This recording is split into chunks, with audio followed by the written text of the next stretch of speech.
Hi guys, जबरदस्त में आपका स्वागत है।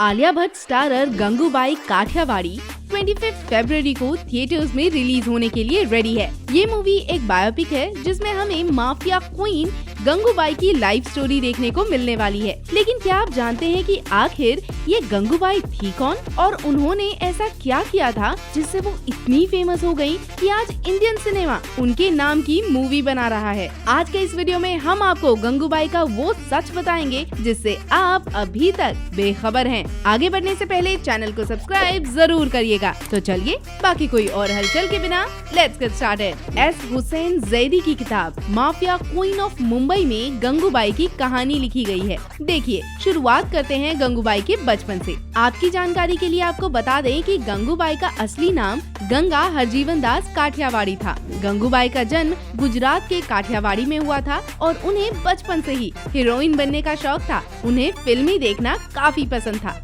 बात करें अगर उनकी फेवरेट एक्ट्रेसेस की, तो गंगूबाई हेमा मालिनी और आशा पारेख की जबरदस्त फैन थी। उन्हें मूवी में देखकर उन्हीं की तरह सजना संवरना और उन्हीं की तरह चलना फिरना पसंद था। अपने इस शौक के चलते ही उनका मन कभी भी पढ़ाई लिखाई में लगा ही नहीं और वो हमेशा ही मुंबई जाने के सपने को लेकर अपनी ही दुनिया में खोई रही। आखिर उन्हें मुंबई जाकर एक मशहूर हीरोइन जो बनना था। गंगूबाई जब 16 साल की हुई तो उन्हें अपने पिता के साथ काम करने वाले अकाउंटेंट से प्यार हो गया और प्यार के चक्कर में गंगूबाई ऐसी सुदबुद होकर आगे बढ़ी कि सब पीछे ही छूट गया। गंगूबाई के प्यार की कहानी उनके माता पिता को मंजूर नहीं थी और जब इस बात की भनक गंगूबाई को लगी तो उन्होंने अपने प्रेमी रमनीत के साथ भाग जाने की ठान ली। दोनों भागकर पहुंचे मुंबई, जहां आकर हीरोइन बनने का सपना गंगूबाई बचपन से ही देखती आ रही थी। यहाँ आकर दोनों ने शादी भी कर ली। गंगूबाई अपने पति के साथ बेहद खुश थी और तभी एक दिन रमनीत ने आकर गंगूबाई से कहा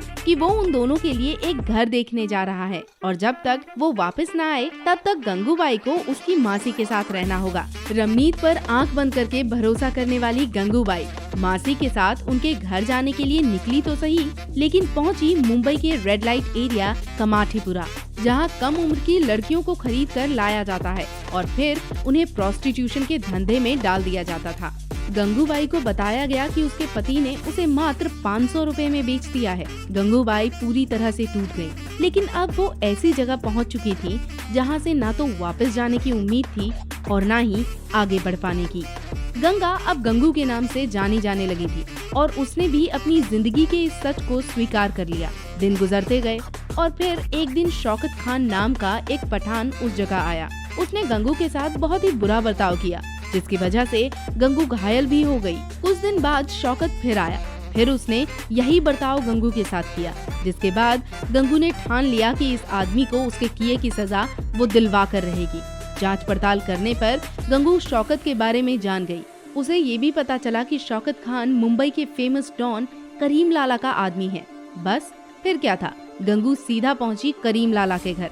करीम लाला ने उसे घर की छत पर बैठाया और उसे खाना खाने को दिया, लेकिन गंगू ने ये कहकर कुछ भी खाने से इनकार कर दिया कि मैं जानती हूँ कि आप मुझे गंदी औरत समझते हैं, इसलिए आपके बर्तन में खाना खाकर मैं इन्हें गंदा नहीं करूँगी। गंगू की ऐसी बात सुनकर करीम लाला ने उससे पूछा कि तुम यहाँ क्यों आई हो।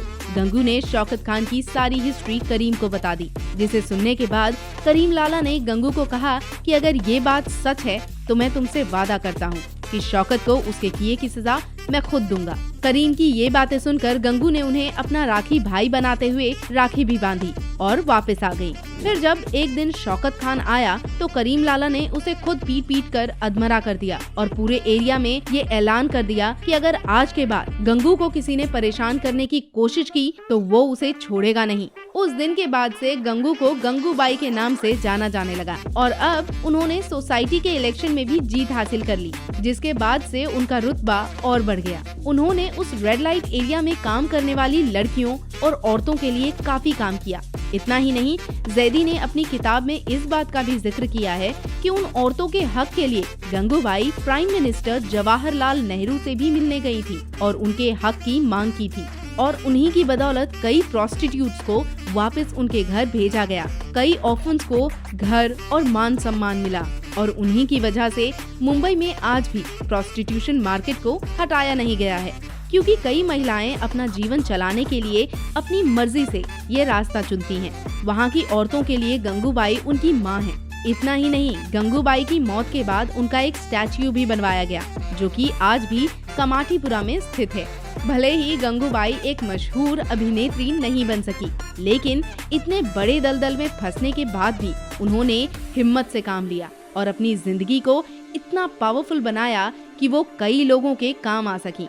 आलिया भट्ट की आने वाली मूवी गंगूबाई की इसी कहानी को पर्दे पर दिखाएगी, जिसमें कई छुपे हुए राज भी देखने को मिलेंगे। तो ये था काठियावाड़ी की गंगूबाई का वो सच जिसे अभी तक आप सब अनजान थे।